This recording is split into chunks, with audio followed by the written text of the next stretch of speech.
सोचिए एक ऐसी जिंदगी जहां सपनों से ज्यादा जरूरतें होती हैं, जहां सुबह उठते ही ये सवाल होता है कि आज काम मिलेगा या नहीं। उसी दुनिया में अर्जुन पैदा हुआ था। एक छोटा सा गांव, कच्चा घर और सीमित साधन। उसके पिता मजदूरी करते थे और मां दूसरों के घरों में काम करके परिवार का सहारा बनती थी। बचपन से अर्जुन ने देखा था कि मेहनत के बावजूद जिंदगी आसान नहीं होती। फिर भी उसके भीतर एक अलग ही जिद थी।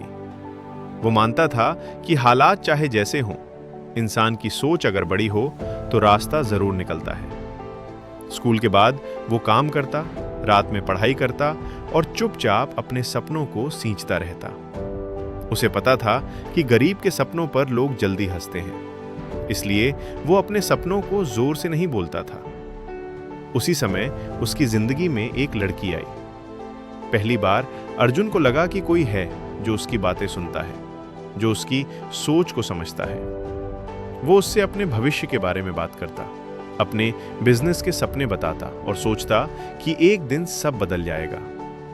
शुरुआत में सब अच्छा था, लेकिन समय के साथ हालात बदलने लगे। लड़की की दुनिया बड़ी होती गई, उसकी उम्मीदें बदलती गईं। शहर, पैसा और सेटल लाइफ की चाह उसके मन में गहराती चली गई। एक दिन उसने अर्जुन से साफ शब्दों में कह दिया कि सिर्फ मेहनत और सपनों से जिंदगी सुरक्षित नहीं होती। उसे एक ऐसा भविष्य चाहिए था जहां अनिश्चितता न हो। अर्जुन उस दिन चुप रहा, लेकिन वो चुप्पी उसके भीतर बहुत गहरी चोट छोड़ गई। कुछ समय तक वो खुद को बेकार समझता रहा।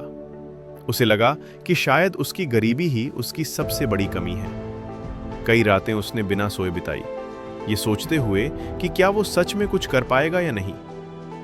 लेकिन एक सुबह जब उसने अपने पिता को थके हुए शरीर के साथ फिर से काम पर जाते देखा, तब उसके भीतर कुछ बदल गया। उसने महसूस किया कि अगर वो हार मान लेगा तो उसकी जिंदगी भी इसी चक्र में फंसी रह जाएगी। उसी दिन अर्जुन ने फैसला किया कि वो हालात को अपनी पहचान नहीं बनने देगा। वो शहर चला गया। जेब में ज्यादा पैसे नहीं थे, लेकिन उसके इरादे मजबूत थे। शुरुआत में उसने जो भी काम मिला वो किया। गोदाम में मजदूरी, दुकानों पर सामान उठाना, लंबी शिफ्ट्स और कम मेहनताना। लेकिन वो सिर्फ काम नहीं करता था, वो हर चीज को ध्यान से देखता और समझता था। वो नोटिस करता कि व्यापारी कैसे सोचते हैं, कैसे जोखिम लेते हैं और कैसे नुकसान से उबरते हैं। रात को वो किताबें पढ़ता, दिन में लोगों के व्यवहार को समझता। उसने छोटे छोटे व्यापार शुरू किए। कई बार पूरी जमा पूंजी डूब गई। कुछ लोगों ने धोखा दिया, कुछ ने मजाक उड़ाया। लोगों ने कहा कि ये उसके बस की बात नहीं है। लेकिन अर्जुन ने एक बात सीख ली थी कि असफलता अंत नहीं होती, वो अगली सफलता की तैयारी होती है। हर बार गिरकर वो और समझदार बनकर उठा। उसने ईमानदारी को अपना सबसे बड़ा हथियार बनाया। धीरे धीरे लोग उस पर भरोसा करने लगे, ग्राहक बढ़ने लगे, काम बढ़ने लगा। उसने दिखावे पर पैसा खर्च नहीं किया, हर कमाई को वापस अपने बिजनेस में लगाया। साल दर साल उसकी मेहनत रंग लाने लगी। वो सिर्फ पैसा नहीं कमा रहा था, वो अनुभव, समझ और आत्मविश्वास भी जमा कर रहा था। एक समय ऐसा आया जब अर्जुन एक सफल व्यापारी बन चुका था। लोग उसकी इज्जत करते थे, उसकी राय लेते थे। एक दिन एक बड़ी बिजनेस मीटिंग में वही लड़की उसके सामने आई। इस बार हालात पूरी तरह बदल चुके थे। अब अर्जुन किसी की पहचान का मोहताज नहीं था। लड़की उसे देखकर हैरान थी।